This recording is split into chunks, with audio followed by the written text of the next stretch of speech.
LA Times journalist Nabih Bulos, who is in Beirut. Nabih, good to have you with us. I know that you yourself were injured in the blast. I'm glad to see that you're okay. Tell us what the current situation is in terms of food shortages and homelessness.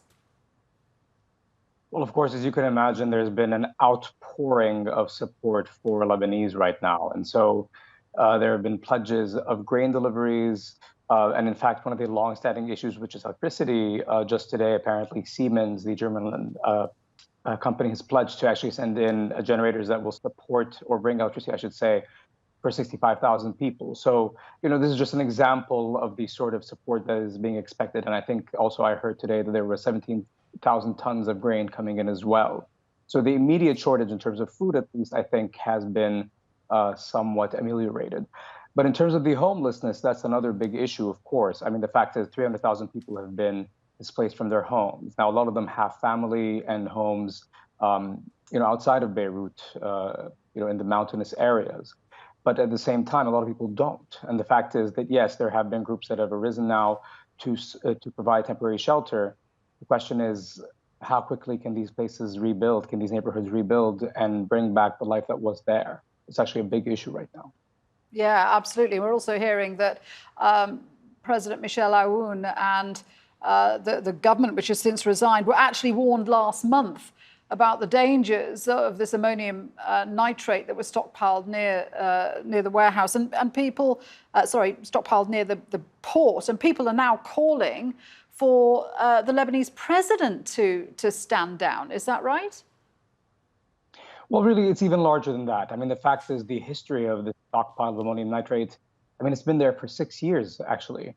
So the fact is that it didn't start with this government, but really what's happening now is that there's a repudiation of the entire political class. And that, of course, includes President Aoun, who had shepherded what's been happening. What's been happening for the last few years, of course.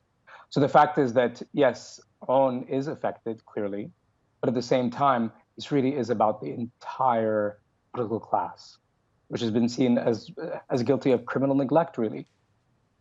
And Nabih, what's the situation with hospitals and medical care? Because there's also been a jump in the number of coronavirus cases, which must be making things even worse when you've got people who are presumably still being treated because of the effects of the explosion. Well, of course. I mean, it's worth noting that there was a lockdown before this blast, and then, of course, the government had to raise it for a while just to allow people to move freely and be able to repair their houses and basically get about rebuilding their lives.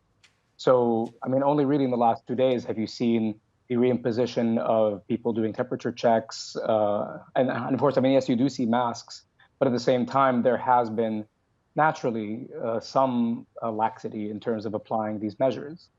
And of course, it should be said that the blast took out a few hospitals too in Beirut. I mean, I myself, for my injury, I had to actually drive, well, not me, but a friend of mine, they had to drive me about an hour outside the capital just to find a hospital that wasn't inundated with casualties and that was still in operation. So that also is a big issue. I mean, not only are the cases rising because of, let's say, a lack of quarantine applications, but also the capacity for the country in terms of treating these cases is really severely limited right now.